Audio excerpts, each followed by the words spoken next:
வணக்கம். வாழ்க வளமுடன். மூவிரு முகங்கள் போற்றி முகம்பொழி கருணை போற்றி ஏவரும் துதிக்க நின்ற ஈராறு தோள் போற்றி காஞ்சி மாவுடு வைக்கும் செவ்வேல் மலரடி போற்றி அண்ணான் சேவலும் மயிலும் போற்றி திருக்கைவேல் போற்றி போற்றி வெற்றிவேல் முருகனுக்கு அரோகரா. ஆஸ் யூஷுவல் நம்ம இன்னைக்கு ஆண்டாளுடைய 7வது பாசுரம் கீச்சு கீச்சென்றெங்கும் ஆணை சாத்தன் கலந்து பேசின பேச்சரவம் அப்படின்ற ஒரு பாசுரத்தை கேட்க போறோம். ஆண்டாள் நிறைய பறவைகள் இருக்கும்போது ஏன் இந்த ஆணை சாத்தன்ற ஒரு பறவையை மட்டும் தேர்ந்தெடுத்து இந்த பாட்டுல சொல்லியிருக்காங்க அப்படின்னு சொல்லிட்டு சரி பார்க்கலாம் அப்படின்னு அதுக்குண்டான ஒரு ரிசர்ச்ல இறங்கும்போது ஒரு பெரிய ஒரு உண்மை இந்த ஆணை சாத்தன்ற பறவைக்கு பின்னாடி ஒளிஞ்சிட்டு இருக்கு. என்ன அப்படின்னா, மதுரையை ராசராச பாண்டியன் ஆட்சி செய்து முடித்ததுக்கு அப்புறம் அவங்களுடைய மகன் சுகுண பாண்டியன் ஆட்சி செய்த காலத்துல ஒருவருடைய முன்வினை பயனாக செய்த தவறின் காரணமாக கரிக்குருவியா பிறக்கிறார் மதுரையில. அப்போ கரிக்குருவி பாத்தீங்கன்னா கருப்பா இருக்கும், சின்னதா இருக்கும், வால் மட்டும் நீட்டா இருக்கும். பார்க்கறதுக்கு காக்கா நம்ம ஜூம் பண்ணி பார்த்தோம்னா சின்ன உருவமா இருக்கும். அந்த மாதிரிதான் இருக்கும். அப்போ ஒரே மாதிரி நம்ம 2 பேர் இருந்தாங்கன்னா ஒருத்தருக்கு மேல ஒருத்தருக்கு பொறாம வரும் இல்லையா? அந்த மாதிரி காக்காவுக்கு ரொம்ப பொறாம வந்துச்சு. போய் அந்த கரிக்குருவியை கொத்தி கொத்தி தலையில கொத்தி கொத்தி அது விரட்டும். அப்படி பண்ணும்போது கரிக்குருவிக்கு தலையில காயமாயிட்டு ரொம்ப வலி பொறுக்க முடியாததுனால அந்த கரிக்குருவி அந்த ஊரை விட்டே போயிட்டு காட்டுல போய் ஒரு மரத்துல உட்காருது. இப்ப அந்த வழியா ஒரு நபர் என்ன பண்றாரு, தன்னுடைய சீடர்கள்லாம் கூப்பிட்டு அங்க உட்கார்றாரு. சிவனடியார் அவர் ஒரு கோவிலை பத்தி சிறப்பான ஒரு உபதேசம் பண்றாரு. அவருடைய மாணவர்களுக்கு என்ன சொல்றாருன்னா, ஒரு கோவில்னா தலம், தீர்த்தம், மூர்த்தி, அதனுடைய சிறப்பு இதெல்லாம் சொல்றார். அப்படி சொல்லும் போது அந்த மதுரை சொக்கநாதருடைய கோவிலை பத்தி ரொம்ப சிறப்பா சொல்றாரு. அப்போ சொக்கநாதர் என்ன பலன் கொடுப்பாருன்னா, நீ கேட்கறதெல்லாம் கொடுப்பாரு.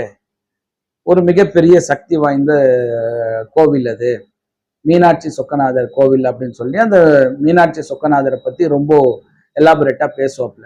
இதெல்லாம் அந்த மரத்துல உட்கார்ந்துட்டு இருந்த கரிக்குருவி கேட்டுட்டு மதுரையை நோக்கி பயணிக்குது. போயிட்டு அந்த பொற்றாமரை குளத்துல குளிச்சுட்டு அங்கையர்கண்ணி மீனாட்சியையும் சொக்கநாதரையும் 3 நாட்கள் தொடர்ந்து தரிசனம் பண்ணுது.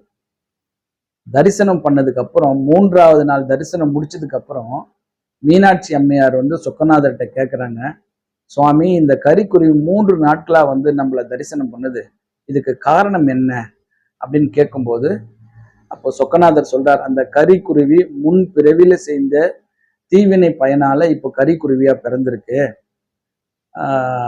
அது நம்மளை நோக்கி சில பல வரங்களை கேட்டு வந்திருக்கு, அதுக்கு நம்ம அருள் புரியணும் அப்படின்னு சொல்லி அந்த கரிக்குருவியை கூப்பிட்டு உனக்கு என்ன வேணும் அப்படின்னு கேட்கும்போது, நான் உருவத்துல சின்னதா இருக்கேன், என்னை எல்லா பறவைகளும் என்னை துரத்தி என்னை கொத்துறாங்க, எனக்கு ஒரு வலிமையான தேகத்தை கொடுக்கணும் அப்படின்னு சொல்லி சிவபெருமான்கிட்ட அந்த கரிக்குருவி கேட்குது.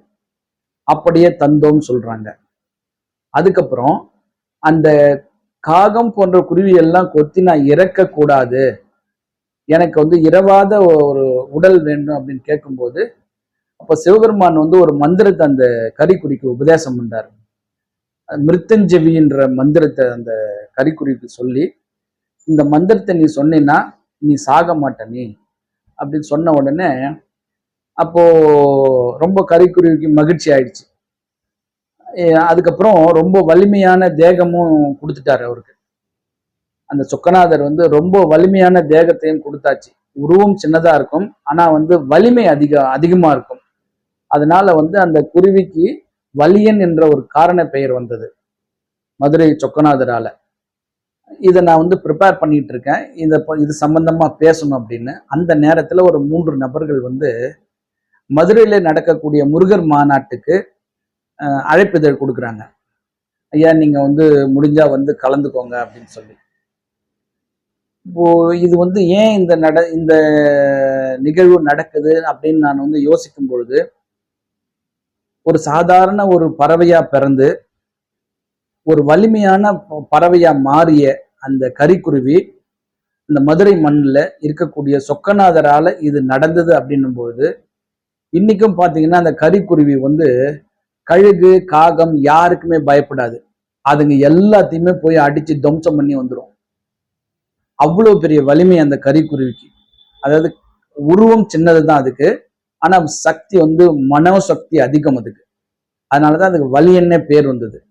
அப்படிப்பட்ட அந்த வலிமையான ஒரு பேர் பெற்ற அந்த கரிக்குருவி அந்த மதுரை சொக்கநாதரால ஒரு மிகப்பெரிய பலம் வாய்ந்த சாகா வரம் பெற்ற ஒரு குருவியா மாறியது அப்படின்னும் போது அந்த நேரத்துல அந்த முருகர் மாநாடு அழைப்புதல் கொடுக்குறாங்க அப்படின்னா அங்க நடக்கக்கூடிய முருக பக்தர்களின் மாநாடு இந்த உலகம் போற்றக்கூடிய மிகப்பெரிய ஒரு சக்தி வாய்ந்த மாநாடா திகழும் என்பதற்கு ஆண்டாளனுடைய அனுகிரகம் நிச்சயமாக உண்டு.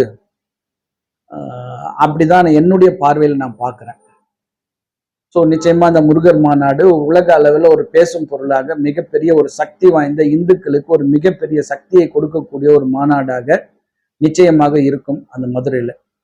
அதுக்கப்புறம் பார்த்தீங்கன்னா இந்த வலியன் குருவி சிவபெருமான் கிட்ட இன்னொரு விண்ணப்பம் சொல்லி என்னை சார்ந்த இந்த வலியன் பறவை எல்லாமே வந்து ஒரு சக்தி வாய்ந்த பறவையா இருக்கணும், அவங்களுக்கு இந்த சாகா வரம் நான் சொல்லி கொடுக்கணும் அப்படின்னு ஒரு ஒரு ரெக்வஸ்ட்டை கேட்டு வாங்கிட்டு அப்படியே நீ சொல்லி கொடு அப்படின்னு சொல்லி எல்லா பறவைகளும் சொல்ல அது வந்து ஆரம்பிச்சிருச்சு.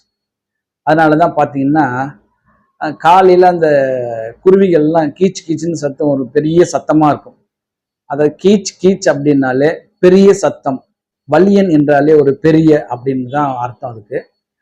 அப்போ அந்த கீச் கீச் என்று ஆணை சாத்தான் பெரிய சத்தம் காலையில போடுது, இன்னும் நீ தூங்கிக்கிட்டு இருக்கியே. அப்படிதான் ஆண்டாள் வந்து தன்னுடைய தோழிகளை எழுப்பியிருக்காங்க. வாங்க அந்த பாசுரத்தை கேட்போம். கீச்சு கீச்சென்றெங்கும் ஆணை சாத்தன் கலந்து பேசின பேச்சரவும் கேட்டிலையோ. வணக்கம். ஸ்ரீமத்திய விஷ்ணு சித்தாரிய மனோநந்தன ஏதவே நந்தநந்தன சுந்தரியை கோதாய நித்தியமங்கலம். ஆண்டாள் அருளி செய்த திருப்பாவை 7ஆம் பாசுரம். கிச் கீச்சென்றெங்கும் ஆணை சாத்தன் கலந்து பேசின பேச்சரவம் கேட்டிலையோ. பெண்ணே காசும் பிறப்பும் கலகலப்ப கைப்பேர்த்து வாசனருங்குள் ஆட்சியர் மத்தினால் ஓசைப்படுத்த தைரரவம் கேட்டிலையோ. நாயக பெண் பிள்ளாய் நாராயணமூர்த்தி கேசவனை பாடவும் நீ கேட்டே கிடத்தியோ. தேசமுடையாய் திரவேலோரம் பாவாய் ஆடி ஆடி அகம் கரைந்து இசை பாடி பாடி கண்ணீர் மல்லிகை எங்கும் நாடி நாடி நரசிங்கா என்று வாடி வாடும் இவ்வாறுதலே. எல்லா புகழும் ஆண்டாளுக்கே. நரசிம்மன் திருவடிகளே சரணம். வணக்கம். பாசுரம் கேட்டிருப்பீங்க. இந்த பாசுரத்துல பாத்தீங்கன்னா கேசவனை நீ பாடவும் கிடத்தியோ அப்படின்ற ஒரு வரி வந்திருக்கும்.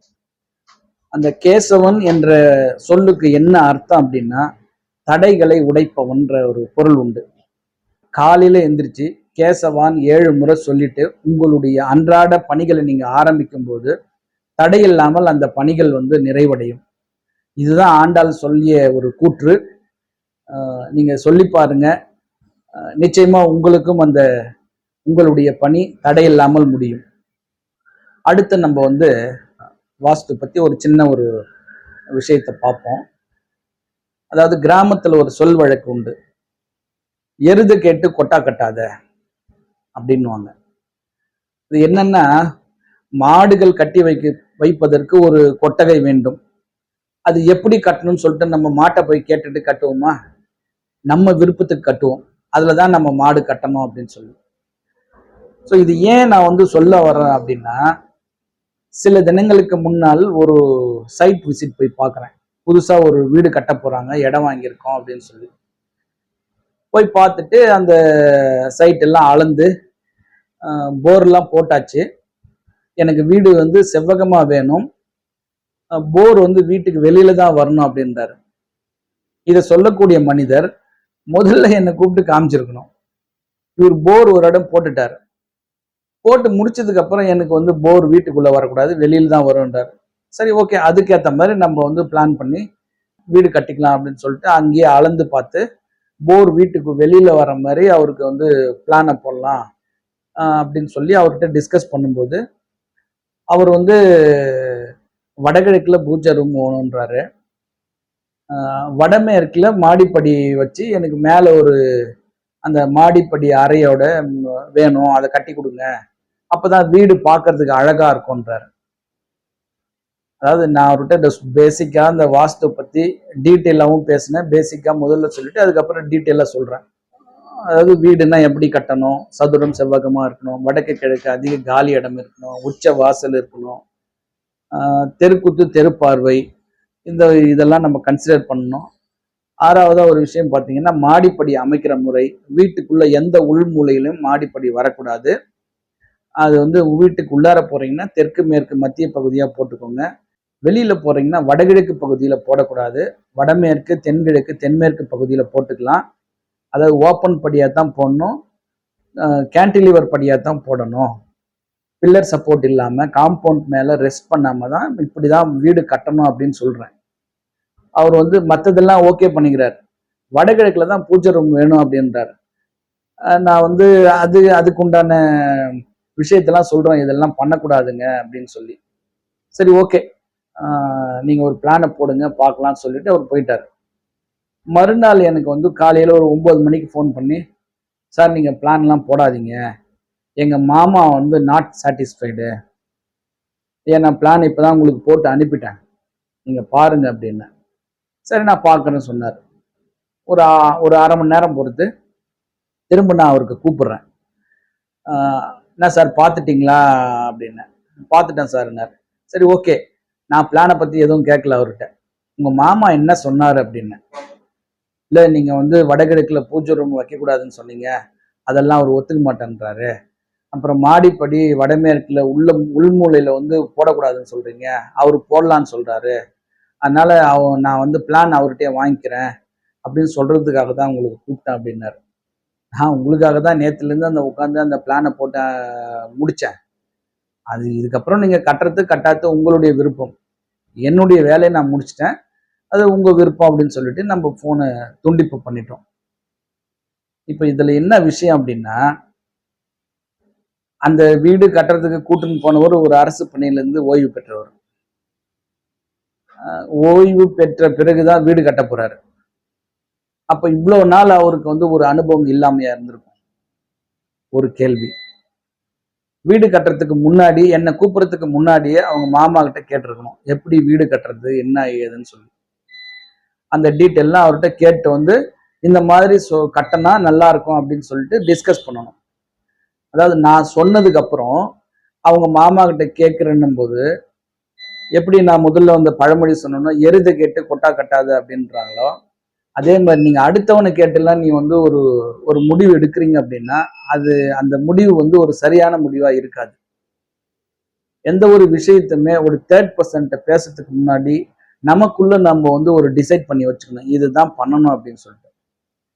அதை விட்டுட்டு இவரு வந்து என்னை கூப்பிட்டு இந்த டீட்டெயில்ஸ் எல்லாம் சொன்னதுக்கு அப்புறம் நீங்க பிளான் போடாதீங்க வேணாம் அப்படின்னா, அப்போ அடுத்தவங்களுடைய நேரத்தை விரயம் பண்றவங்களுக்கு உங்களுக்கு நடக்க வேண்டியது நடக்காது. ஸோ அதனால யாரெல்லாம் வீடு கட்டணும்னு நினைக்கிறீங்களோ முதல்ல உங்களுக்குள்ள ஒரு டிஸ்கஸ் பண்ணி முடிவு பண்ணிக்கோங்க, இப்படிதான் பண்ணணும் அப்படின்னு. அதுக்கப்புறம் கூப்பிட்டு டிஸ்கஸ் பண்ணுங்க. நீங்க யார வேணாலும் கூப்பிட்டு டிஸ்கஸ் பண்ணுங்க. என்னுடைய கருத்து இந்த மாதிரி இருக்கு, நீங்க என்ன சொல்றீங்க, இதனால எனக்கு வந்து சாதகம் என்ன பாதகம் என்ன அப்படின்னு சொல்லிட்டு கேளுங்க. அதுதான் வந்து ஒரு சரியான ஒரு டிஸ்கஷனா இருக்கும். உங்களுடைய வீடு வந்து ஒரு சரியான அமைப்புல வந்து அதுக்கப்புறம் தான் வரும். அதெல்லாம் விட்டுட்டு நீங்க வந்து டிஸ்கஸ் பண்ணி முடிச்சதுக்கு அப்புறம் அவர் வந்து ஒத்துக்கல அப்படின்னும் போது நம்ம என்ன பண்ண முடியும்? உங்களுடைய விதி அப்படிதான் இருக்குது அப்படின்னா அதை மாற்ற யாராலும் முடியாது. ஸோ இதெல்லாம் மக்கள் வந்து கூர்ந்து கவனிச்சு முடிவை நீங்க எடுங்க. அப்பதான் அது சிறப்பான ஒரு நல்ல வழியை உங்களுக்கு கொடுக்கும். இந்த அற்புதமான தகவலை கொடுக்க உதவிய இந்த பிரபஞ்சத்திற்கும் முருகப்பெருமானுக்கும் ஆண்டாளுக்கும் என் மனமார்ந்த நன்றி. மீண்டும் 8வது ஆண்டாளுடைய பாசுரத்தோடு ஒரு நல்ல வாஸ்து தகவலுடன் சந்திக்கின்றேன். ஆறிரு தடந்தோல் வாழ்க, ஆறு முகம் வாழ்க, வெப்பை கூர்சை தனிவேல் வாழ்க, குக்குடம் வாழ்க, செவ்வேல் ஏறிய மஞ்சை வாழ்க, யானைத்தன் அணங்கு வாழ்க, மாறிலா வள்ளி வாழ்க, வாழ்க சீர் அடியார் எல்லாம், வெற்றிவேல் முருகனுக்கு அரோகரா. வணக்கம். வாழ்க வளமுடன், எல்லாம் செயல்கூடும்.